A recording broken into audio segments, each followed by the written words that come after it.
Cinema industry వైపు వెళ్ళాలనుకుంటున్నారా? మీకు మేమున్నాం. వెంటనే కాల్ చేయండి. నమస్తే, వెల్కమ్ టు సుమన్ టీవీ. నేను విష్ణు. ప్రస్తుతంతో పాటు ప్రముఖ stock market analyst Eedara Ramakrishna గారు ఉన్నారు. వారితో మాట్లాడదాం. సార్ నమస్తే. సార్ ఈదర రామకృష్ణ గారు. నమస్తే అండి విష్ణు గారు, అలాగే సుమన్ టీవీ ప్రేక్షకులందరికీ. రైట్. ఈదర రామకృష్ణ గారు, ఏంటి మార్కెట్ల పరిస్థితి? ఎందుకంటే సెప్టెంబర్ 12 గురువారం నాడు మార్కెట్లు ఆల్ టైమ్ హైకి వెళ్ళాయి. అండ్ శుక్రవారం విషయానికి వస్తే ఒకసారి శుక్రవారం క్లోజింగ్ గురించి మాట్లాడుకున్నాము. నిఫ్టీ ఏమో 25,356 వద్ద క్లోజ్ అయింది. సెన్సెక్స్ ఏమో 82,890 వద్ద క్లోజ్ అయింది. సో ఓవరాల్గా చూస్తే గురువారం నాడు మార్కెట్ అనేది మంచి హైట్స్కి వెళ్ళడం జరిగింది. సో ఎందుకంటారు మార్కెట్ ఇంతలా ఆల్ టైమ్ హైకి వెళ్ళిందంటారు? దానికి గల కారణాలు ఏంటి అసలు? ముందుగా మనం మార్కెట్ చూస్తే లాస్ట్ ఫ్రైడే భారీ కొలాప్స్ అయిందండి. దాని తర్వాత పూర్తి ఒడిదుడుకుల మధ్య లాస్ట్ వీక్ అంతా ట్రేడ్ అయింది. అయినప్పటికీ మొదటి 2 రోజులు సోమ మంగళవారాలు కొంత మార్కెట్స్ పెరిగినప్పటికీ మళ్ళీ బుధవారం కరెక్షన్ వచ్చింది. కొద్దిగా మార్కెట్ పడిపోయి మళ్ళీ గురువారం రోజును భారీ ఎత్తున మార్కెట్స్ పెరగడం మనం చూస్తాం. అంటే ఆల్మోస్ట్ వితిన్ 1 అవర్లో అన్ని రెసిస్టెన్స్లను బ్రేక్ చేసుకొని, అంటే పర్టికులర్గా 25,169 అనేది ఒక మేజర్ రెసిస్టెన్స్గా ఉంది లాస్ట్ వీక్లో. ఆ రెసిస్టెన్స్ కూడా బ్రేక్ చేసుకొని మార్కెట్స్ ఆల్ టైమ్ హై రికార్డ్ని సృష్టించాయి మళ్ళీ. సో దీనికి వేరియస్ రీజన్స్ ఉన్నాయి. మెయిన్గా ఏమైందంటే ఈ వారంలో వచ్చిన ఐపీఓస్, భారీ IPOs like Bajaj home finance, ఇట్లాంటి ఐపీఓలు 6,500 కోట్ల రూపాయల కోసం వస్తే దాదాపుగా 3,20,000 కోట్ల రూపాయలు ఓవర్ సబ్స్క్రిప్షన్ అయింది. అంటే కేవలం 6,000 కోట్ల రూపాయల కంపెనీ ఆశించి మార్కెట్లోకి వస్తే పబ్లిక్ రెస్పాన్స్ చాలా హ్యూజ్గా ఉంది. అట్లాగే అదే సమయంలో చాలా ఐపీఓస్, అంటే మార్కెట్లో చాలా ఐపీఓస్ ఇప్పుడు వచ్చాయి ఈ మధ్యకాలంలో. అట్లాగే ప్యారలల్గా వచ్చిన ఐపీఓస్లో పిఎన్ గాడ్గిల్ జ్యువెలరీస్, ఇట్లాంటి various IPOs, last 2 weeks back Ola IPO, ఇవన్నీ చూసాం. సో ఎప్పుడైతే చాలా ఐపీఓస్ వస్తూ ఉన్నాయి, ఈ ఓవర్ సబ్స్క్రిప్షన్స్ భారీగా అవుతూ ఉన్నాయి, మొత్తం సైడ్ లైన్స్లో ఉన్న మనీ కనుక క్యాలిక్యులేట్ చేస్తే దాదాపుగా 4 లక్షల నుంచి 5 లక్షల కోట్ల రూపాయల దాకా ఐపీఓ ఓవర్ సబ్స్క్రిప్షన్ పార్ట్లో ఉంది. అంటే ప్రైమరీ మార్కెట్లో దాదాపుగా 4 నుంచి 5 లక్షల కోట్ల రూపాయలు సైడ్ లైన్స్లో ఉందని మనం అర్థం చేసుకోవచ్చు. అంటే ఈ ఓవర్ సబ్స్క్రిప్షన్ అంతా మళ్ళీ రిఫండ్ అయిపోతుంది. రిఫండ్ అయిపోయిన మనీ మళ్ళీ నెక్స్ట్ రాబోయే ఐపీఓల కోసం సబ్స్క్రిప్షన్కి వెళ్తుంది. సో ఇన్వెస్టర్స్ కొంతకాలము ఐపీఓ మార్కెట్లో ట్రై చేసి ఈ ఎక్సెస్ మనీని అంతా కూడా మళ్ళీ సెకండరీ మార్కెట్లో తెచ్చే అవకాశాలు ఉన్నాయి. సో సెకండరీ మార్కెట్లోకి ఎప్పుడైతే మనీని పట్టుకొస్తారో, అంటే కనీసము ఒక 40%, అంటే 2 లక్షల కోట్ల రూపాయలు సెకండరీ మార్కెట్లోకి వచ్చిన పక్షంలో ఒక్కసారిగా మార్కెట్ మళ్ళీ భారీగా పెరిగే ఛాన్సెస్ ఉంటాయి. సో ఇదంతా కూడా ఎఫ్ఐఎస్ క్లోజ్గా మానిటర్ చేస్తూ ఉన్నారు. మనకి కీ ఈవెంట్ రాబోయే రోజుల్లో ఉన్నది ఏంటంటే, రేపు బుధవారం రోజున 18th సెప్టెంబర్ 18న ఫెడ్ ఇంట్రెస్ట్ రేట్ కట్ అనేది డెసిషన్ రాబోతుంది. సో ఎప్పుడైతే ఫెడ్ ఇంట్రెస్ట్ రేటు డెసిషన్ రాబోతుందో ఆల్మోస్ట్ 25 బేసిస్ పాయింట్ కట్ చేస్తారనేది మార్కెట్ డిస్కౌంట్ చేసుకుంది. ఇంకా 50 బేసిస్ పాయింట్స్ కూడా ఇంట్రెస్ట్ రేట్ కట్ చేయొచ్చు అనే వార్తలు ఎక్కువగా వినిపిస్తున్నాయి మార్కెట్లో. అదే కనుక జరిగితే ఎఫ్ఐఎస్ ముందుగా చూసేది ఎమర్జింగ్ మార్కెట్స్. ఎమర్జింగ్ మార్కెట్స్లో మళ్ళీ ఫస్ట్ ర్యాంక్లో ఉన్నది ఇండియా. సో ఇండియా కంటే బెస్ట్ అవెన్యూ వాళ్ళకి లేదు మార్కెట్లో ఇన్వెస్ట్ చేయడానికి. కాబట్టి ఎఫ్ఐఎస్ అందరూ కూడా మనం అబ్జర్వ్ చేస్తే లాస్ట్ 15-20 డేస్ నుంచి చిన్నగా వాళ్ళు నెట్ బయర్స్గా మారారు. ప్రతిరోజు ఎంతో కొంత కొంటూ ఉన్నారు. సో ఈ వీళ్ళ కొనుగోళ్ళు కూడా మార్కెట్ పెరగడానికి కారణంగా చెప్పుకోవచ్చు. సో రేపు ఒక్కసారిగా మ్యాడ్ రష్ ఒక సైడ్ నుంచి రిటైల్ ఇన్వెస్టర్స్ నుంచి మనం ఇందా చెప్పుకున్నట్లు ఐపీఓ మార్కెట్ సర్ప్లస్ మనీ అంతా కూడా సెకండరీ మార్కెట్లోకి వచ్చే అవకాశాలు ఉన్నాయి. అట్లాగే ఎఫ్ఐఎస్ కూడా ఒక్కసారిగా కొనుగోలు జరిపే అవకాశాలు. సో ఈ వార్తల నేపథ్యంలో మొన్న బుధవారం రోజున సెమీ కండక్టర్ ఇండస్ట్రీ మీద ప్రధానమంత్రి సెమినార్ మోడీ గారు చేశారు. మీట్లో ఆయన ఇచ్చిన ప్రొజెక్షన్స్ ఒక్కసారి మార్కెట్లో ఉత్సాహాన్ని నింపాయి. ముఖ్యంగా సెమీ కండక్టర్ ఇండస్ట్రీలో రాబోయే 5-6 సంవత్సరాల్లో విప్లవాత్మకమైన నిర్ణయాలు, అలాగే ఆ పర్టికులర్ కెపాసిటీస్ బిల్డ్ అవుతాయి ఇండియాలో. దాని ద్వారా ఒక 60 లక్షల ఉద్యోగాలు క్రియేట్ అవుతాయని ప్రధానమంత్రి చెప్పడం జరిగింది. ఓకే. సో ఎప్పుడైతే ఇలాంటి న్యూస్ వచ్చిందో ఈ ఒక్కసారిగా మార్కెట్లో ఉత్సాహం వచ్చి గురువారం రోజున ఎఫ్ఐఎస్ ఆ రోజున 6,000 నుంచి 7,000 కోట్ల రూపాయల దాకా క్యాష్ మార్కెట్లను కొనడం జరిగింది. ఎఫ్ఐఎస్ కొనుగోళ్లు, ఐపీఓ మార్కెట్లో ఉత్సాహం, అట్లాగే ప్రధానమంత్రి వ్యాఖ్యలు, ఇవన్నీ కూడా ఈ న్యూస్లు అన్నీ కలిపి ఒకేసారి మార్కెట్ని ఆల్ టైమ్ హైకి తీసుకెళ్ళాయని చెప్పుకోవచ్చు. సో మొత్తం మీద వీకెండ్ మనం చూసుకుంటే ఆల్మోస్ట్ మనకి 2% నిఫ్టీ సెన్సెక్స్ పెరగటం గమనించాం. అంటే ఆల్ టైమ్ హైలో ఉండటం, last week to week compare చేసినప్పుడు 2% పెరగడం. బ్యాంక్ నిఫ్టీ అయితే 2.7% పెరిగింది. సో మొత్తం మీద అన్ని సెక్టార్స్లో ఉత్సాహం ఉంది. కానీ బ్యాంక్ నిఫ్టీ 2.7% పెరిగినప్పటికీ ఇంకా ఆల్ టైమ్ హై అనేది ఈ టైంలో చేయలేకపోయింది. మేబీ ఒక 2% 2.2% డిస్టెన్స్లో బ్యాంక్ నిఫ్టీ కూడా ఆల్ టైమ్ హైకి దూరంగా ఉంది.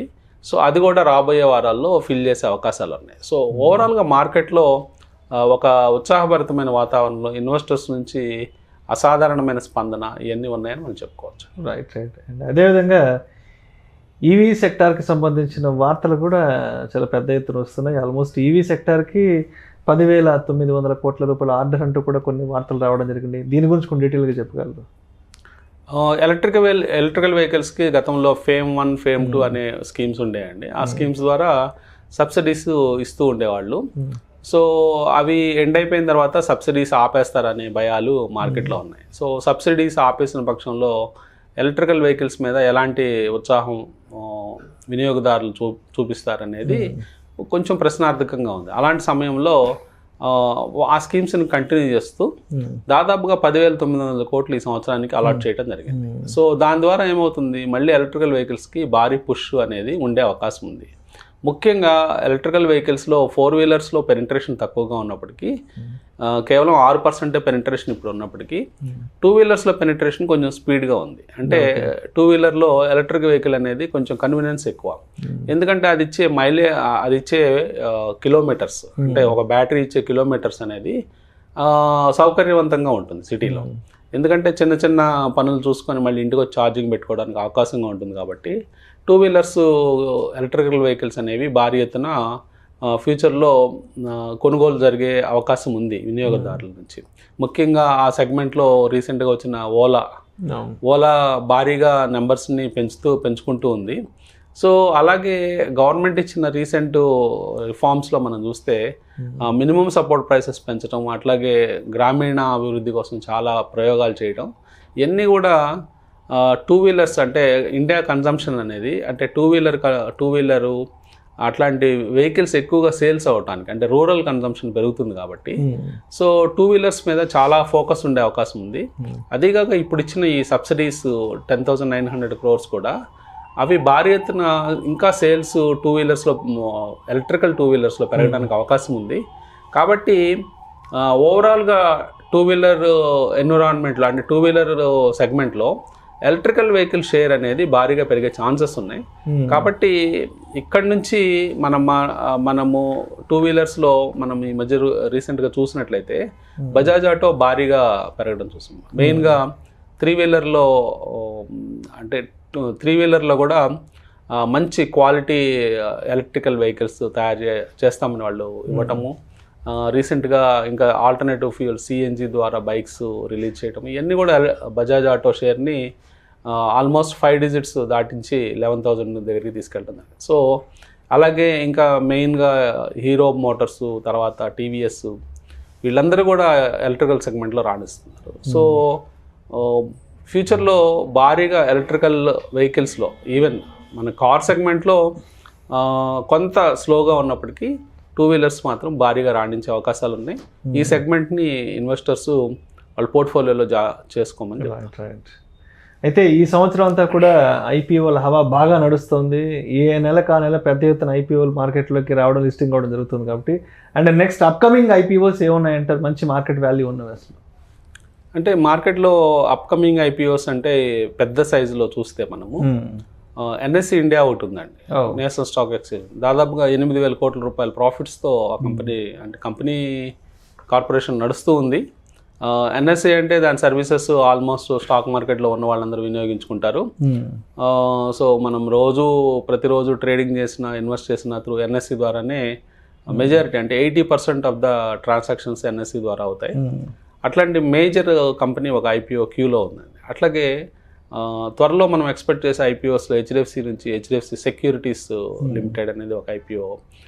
అది కూడా స్టాక్ మార్కెట్కి సంబంధించిన, అంటే బ్రోకింగ్ సంస్థ. అట్లాగే మ్యూచువల్ ఫండ్ వాళ్ళ అసెట్ మేనేజ్మెంట్ కంపెనీకి సపోర్ట్గా ఉండే broking company. So HDFC securities ఒకటి ఐపీఓ, పెద్ద ఐపీఓ ఉంది. అట్లాగే మనము స్విగ్గీ కూడా ఐపీఓ రాబోతుంది. ఎప్పటి నుంచో ఉంది, అసలు ఎప్పటి నుంచో రావాల్సిన అవసరం ఉంది. ఈ మధ్య రీసెంట్గా గ్రే మార్కెట్లో మనం అబ్జర్వ్ చేస్తే ప్రైసెస్ కూడా ఆల్మోస్ట్ 1 month బ్యాక్ 400 రూపీస్ ఉండే స్విగ్గీ ప్రైస్ 500 దాకా వెళ్ళడం జరిగింది. సో ఇవన్నీ కూడా పెద్ద ఐపీఓస్ అని చెప్పుకోవచ్చు అండి. ఇంకా చాలా ఐపీఓస్ క్యూలో ఉన్నాయి. సో అవన్నీ కూడా భవిష్యత్తులో వచ్చే అవకాశం ఉంది. వాటితో పాటు చాలా చిన్న కంపెనీలు, అంటే మిడ్ సైజ్ కంపెనీస్, ఈ కంపెనీస్ కూడా మనకి ఐపీఓలు వస్తూ ఉన్నాయి. సో అదేవిధంగా ఇప్పుడున్న ప్రజెంట్ మార్కెట్ సిచ్యువేషన్లో, మార్కెట్ ట్రెండ్స్లో ఫారిన్ ఇన్స్టిట్యూషన్ ఇన్వెస్టర్స్ యొక్క పార్టిసిపేషన్ ఎలా ఉంది, ఇన్వాల్వ్మెంట్ ఎలా ఉంది మార్కెట్లో? లాస్ట్ 2 years మీరు చూసినప్పుడు, లాస్ట్ 2-3 years నుంచి కరోనా టైం తర్వాత మేజర్గా వాళ్ళు నెట్ సెల్లర్స్గా ఉన్నారు. ఎక్కువ కాలం, ఎక్కువ సందర్భాల్లో మనము ఈ సైకిల్ ఎలా ఉందంటే, ఇంట్రెస్ట్ రేట్ సైకిల్ పెరుగుతుంది. ఇంట్రెస్ట్ రేట్స్ అనేవి పెరుగుతూ ఉన్నప్పుడు మెజారిటీ ఆఫ్ ద ఫండ్, అంటే వాళ్ళ ఫండ్స్ కొంత అలొకేషన్స్ అనేది మళ్ళీ అమెరికా వెళ్ళిపోయినాయి. అంటే వాళ్ళ బ్యాంక్స్లో కూడా 5% వడ్డీ వస్తూ ఉంటే సేఫ్గా బ్యాంక్లో 5% తెచ్చుకోవడం బెటర్ అని చెప్పేసి, సో ఇండియాలో ఇన్వెస్ట్ చేస్తే వచ్చే, అంటే కొంతమంది, అంటే అందరు ఇన్వెస్టర్స్ కాదు, ఒక 20% ఆఫ్ ద మ్యూచువల్ ఫండ్ ఫ్లోస్లో మనం అబ్జర్వ్ చేస్తే కొంత భాగం వెనక్కి వెళ్ళిపోయినాయి లాస్ట్ 2 yearsలో, లాస్ట్ 2 to 3 yearsలో. మెయిన్గా కారణం ఇంట్రెస్ట్ రేట్స్ చిన్నగా పెరుగుతూ పైకి వెళ్ళటం. తర్వాత 5% అయినా సేఫ్గా వాళ్ళ కరెన్సీస్లో వాళ్ళకి వస్తే వాళ్ళకి అది మంచిగా అంటే అనిపిస్తూ ఉంటుంది. ఎందుకంటే మన ఇండియన్ కరెన్సీలో వాళ్ళు స్టాక్స్లో పెట్టినప్పుడు మన స్టాక్స్ అప్రిషియేట్ అవ్వచ్చు, కానీ కరెన్సీ రిస్క్ ఉంది, మన రూపీ డివాల్యూ అవుతూ ఉంటుంది. సో ఎప్పుడైతే వాళ్ళు కొనేటప్పుడు, ఫర్ ఎగ్జాంపుల్ 70 రూపాయల దగ్గర డబ్బు తీసుకొచ్చి ఇండియన్ ఈక్విటీస్ కొనుక్కొని మళ్ళీ వెళ్ళిపోయేటప్పుడు 85 రూపాయల దగ్గర వాళ్ళు కరెన్సీ ఎక్స్చేంజ్ చేసుకున్నప్పుడు ఆ లాస్ ఉంటుంది. సో ఆ లాస్ 20% లాస్ ఉన్నప్పుడు ఏమవుతుందంటే, ఇక్కడ పోర్ట్ఫోలియో పెరిగినప్పటికీ ఆ కరెన్సీ రిస్క్ వల్ల వాళ్ళకి అది పెద్ద రిటర్న్గా అనిపించదు, అంటే రిటర్న్స్ తక్కువగా కనిపిస్తాయి. దాని బదులు ఇంట్రెస్ట్ రేట్ సైకిల్ ఎప్పుడు కూడా పైకి వెళ్ళేటప్పుడు జనరల్గా ఎమర్జింగ్ మార్కెట్స్ నుంచి ఫండ్స్ వాళ్ళ దేశాలకు వెళ్ళిపోతూ ఉంటాయి. సో అదే జరిగింది లాస్ట్ 3 years 4 years నుంచి. ఇప్పుడు మళ్ళీ మనకి ఇంట్రెస్ట్ రేట్స్ ఎప్పుడైతే తగ్గుముఖం పడుతున్నాయో, రేపు 18th September నుంచి ఇంట్రెస్ట్ రేట్స్ తగ్గిస్తామని ఫెడ్ సూచనలు అలాగే క్లూస్ ఇచ్చిందో, సో ఆల్మోస్ట్ సటన్ లా కనిపిస్తుంది రేపు 18th ఇంట్రెస్ట్ రేట్స్ తగ్గింది. వన్స్ అది ముందే గెస్ చేస్తారు, అది ఆల్మోస్ట్ మార్కెట్లో ముందే తెలుస్తూ ఉంటుంది. కాబట్టి ఎఫ్ఐస్ ఆల్రెడీ మనకు ఒక 10-15 రోజుల నుంచి మళ్ళీ నెట్ బయర్స్గా మారుతూ ఉన్నారు. మొన్న గురువారం చూసుకుంటే దాదాపుగా 7,000 కోట్ల రూపాయలకి నెట్ బయర్స్గా క్యాష్ మార్కెట్లో కొన్నారు. కాబట్టి ఎఫ్ఐస్ వాళ్ళు చిన్నగా వాళ్ళ పాత్ర ఇప్పుడు మారుతుంది. అంటే వాళ్ళు కూడా ఇండియన్ మార్కెట్లో బయర్స్గా మారే అవకాశాలు క్లియర్గా కనిపిస్తున్నాయి రాబోయే రోజుల్లో. సో అది కూడా కాకుండా రూపీ వీక్ అవటం వల్ల, అంటే ఆల్మోస్ట్ 84 రూపీస్ దగ్గర ఉండటం వల్ల వాళ్ళకి ఇప్పుడు ఎంటర్ అయ్యే వాళ్ళకి అడ్వాంటేజ్గా ఉండే అవకాశం ఉంది. అంటే ఎక్కువ రూపాయలు వస్తాయి చేతికి, ఎక్కువ షేర్లు కొనుక్కునే అవకాశం ఉంటుంది. సో ఈ అవకాశాన్ని కూడా ఒకవైపున ఇంట్రెస్ట్ రేట్స్ డిసడ్వాంటేజ్ అమెరికాలో, ఒకవైపు రూపీ తక్కువగా దొరకటం, ఇవన్నీ కూడా వాళ్ళకి అడ్వాంటేజ్గా మారే అవకాశం ఉంది. కాబట్టి ఎఫ్ఐఎస్ ఇక్కడ నుంచి నెట్ పాజిటివ్ ఫ్లోస్ అనేవి ఇండియా మీద చూపించే అవకాశం ఉంది. సో అయితే అంటే ఈ వారం మార్కెట్ని ఆల్ టైమ్ హైకి తీసుకురావడానికి ఏ సెక్టర్స్ మార్కెట్కి వెన్నుదన్నుగా నిలిచాయంటారు అసలు? మెయిన్గా కన్జ్యూమర్ డ్యూరబుల్స్ అండి. అంటే కన్జ్యూమర్ డ్యూరబుల్స్ అంటే ఇప్పుడు ఇండియాలో మనం చూస్తున్నాము లాస్ట్ 4 years నుంచి సేవింగ్స్ బాగా పెరిగాయి. విపరీతంగా పెరగడం వల్ల స్టాక్ మార్కెట్స్ చాలా డబ్బు వస్తుంది. అట్లాగే సేవింగ్స్ తర్వాత రిటైలర్స్, అంటే సాధారణ ప్రజలందరూ కూడా మినిమం బేసిక్ కన్జంప్షన్కి ఇంపార్టెన్స్ ఇస్తున్నారు. ఫస్ట్ ఫ్యూ కన్జ్యూమర్ స్టేబుల్స్ అంటే బేసిక్ ఫుడ్ నీడ్స్ అయిపోయిన తర్వాత జనరల్గా చూసే చిన్న వస్తువులు, అంటే ఎయిర్ కూలర్స్ కావచ్చు, ఏసీలు కావచ్చు, 2 wheelers కావచ్చు, ఇట్లాంటి గృహోపకరణాలు, ఇలాంటివన్నీ కూడా చిన్నగా వాళ్ళు కొనుక్కోవటం మొదలుపెట్టారు. సో ఆ స్టోరీ బాగుందండి. అంటే మనము స్టాక్స్లో కూడా అవి రిఫ్లెక్ట్ అవుతూ ఉన్నాయి.